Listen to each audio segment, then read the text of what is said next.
Issues of electoral integrity are of special interest to every party in this House, and so we join with other speakers to acknowledge the important work being done in this electoral administration bill. It is in fact with real pleasure that we come to this bill in the wave of last night's almost universal support across the House to address tobacco use, and note the widespread support across Parliament today for the legislative process around this bill. It is great to be experiencing the politics of consensus rather than the politics of conflict. The quality of administration of by-elections and general elections is a vital component of an effective electoral system. Efficient administration can enhance equitable democratic participation, a goal which we in the Māori Party have a keen interest in promoting. The Māori Party was formed as a channel through which Māori could direct their interest in government to achieve participation in Parliament. Our existence addresses the first issue. We would hope that electoral administration will work in a way to ensure all New Zealanders can have confidence in the system in which they place their votes. And yet our experience out in the world is that we have been disappointed that the way in which the system operates has not always been efficient or integrated. The structure of the three agencies has not always been well understood by the voters. The potential for confusion over which agency has responsibility for what has been evident, and we have been unconvinced that the complexity of the tripartite arrangement has been helpful. Several administrative problems have arisen in Māori electorates, which, although isolated, we believe should have been avoided. My colleague Hone Harawira has told me that in the 2005 elections, voting papers ran out in several polling places in Te Taitokoro by mid-afternoon on polling day. It appears that a tangihanga had taken place, bringing an influx of mourners into the area, and there was an inadequate supply of ballot papers to cope. Whereas in Tamaki Makaurau electorate, in that same election, some voting papers were not available for voters on the Māori roll in the South Auckland area until mid-morning. And in the Manurewa, there had been a lack of Māori electoral rolls for a couple of hours as well. In other electorates, electorate votes were disallowed because incorrect voting papers were issued. Concerns were also raised about reported instances of voters being confused about whether they were on the Māori or general roll. Mr Speaker, these are just a few of the complaints that we have received pertaining to the administration of elections. There have been other matters which have caused offence, such as the incorrect pronunciation of Māori names by issuing officers in some polling places. And it's not just a problem of causing offence. The problem is that if people are calling you an incorrect name, for example, I often get called Mrs Katine, or things like that, I'm not going to recognise my name, and so I'm not going to respond. So these are real problems for us.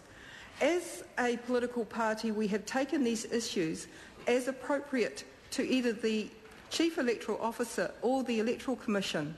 Sometimes local representatives have raised their concerns with the Electoral Enrolment Centre personnel. In general, we have always been satisfied with the responses received, but there is always a risk that in sharing concerns with one agency, it might have been more appropriate to share with another, or that a strategic response to the issues is limited by the fact that all the key players are not in the same room together. When the idea to split the three agencies first came up in the inquiry into the 2005 general election, we were not at first supportive. We know that many of our members appreciated the way in which the Electoral Enrolment Centre operated locally and was therefore in touch with its community.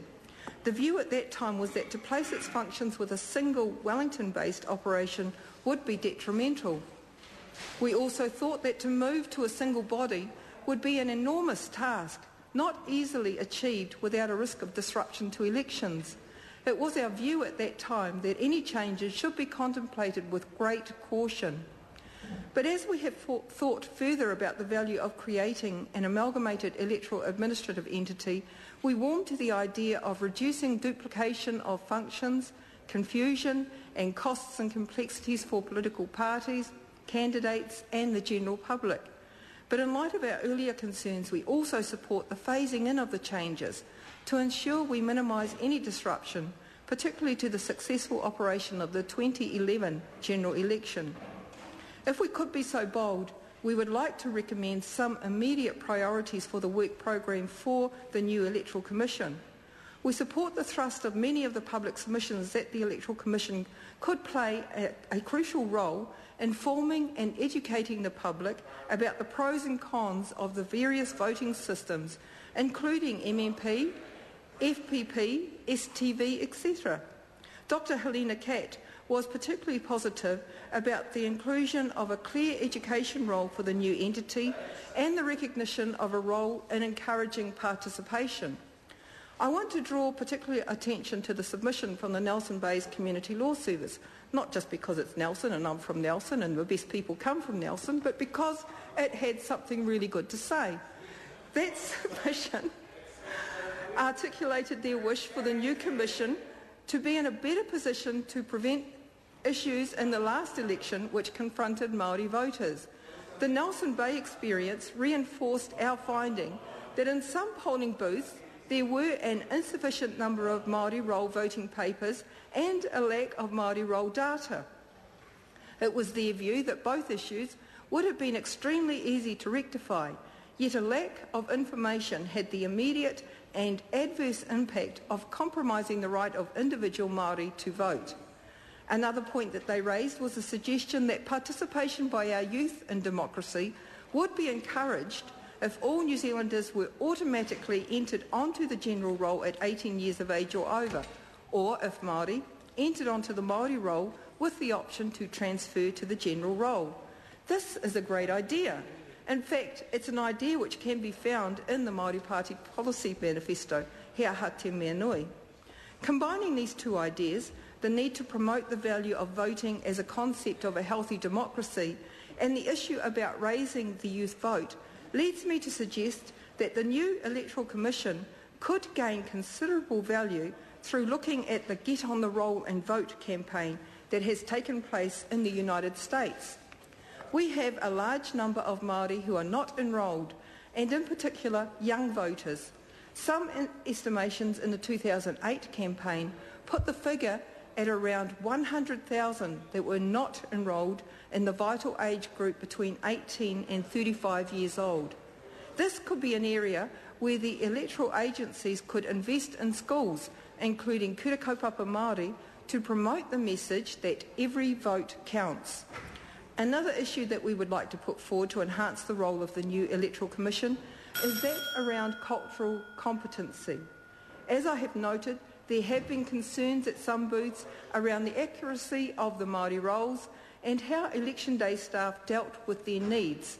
There were particular instances where staff failed to search for Māori voters on the Māori roll and, as a consequence, gave them general roll forms. These were voters who came to the booth without their early vote cards. The default position tended to be that they were immediately assumed to be general roll voters. In some of our electorates there were people, including Kuia and Koroa, who needed assistance, but there was a lack of any resource at booths to encourage them to ask for help. Another issue that came through to us about election day was significant queues. In some cases where there were long queues for voters standing in the Māori roll line, some of these voters became impatient and left. Our view is that we should be doing everything we can to encourage voters, and time delays do nothing to promote that. It is felt that some training about how to engage with Māori to ensure successful face-to-face contact could also be invaluable. Mr. Speaker, all these matters of detail are important, and there are many more. We are pleased to support the second reading of the bill, and we look forward to further debate on such a crucial issue. Simon Bridges. Speaker, we've heard some erudite, some learned speeches this afternoon, and none was better than Lynn Pillais, actually. She made some very good points about how, we are getting a unified electoral commission, and she can't wait for the next election to try that out. I think that's fine, that's good. All I'm saying to the members on the other side is make sure you're not in the mid to high 30s on that list. Make sure you're on the mid to high 30s. In fact, Jacinda Ardern, Marion Street, Carmel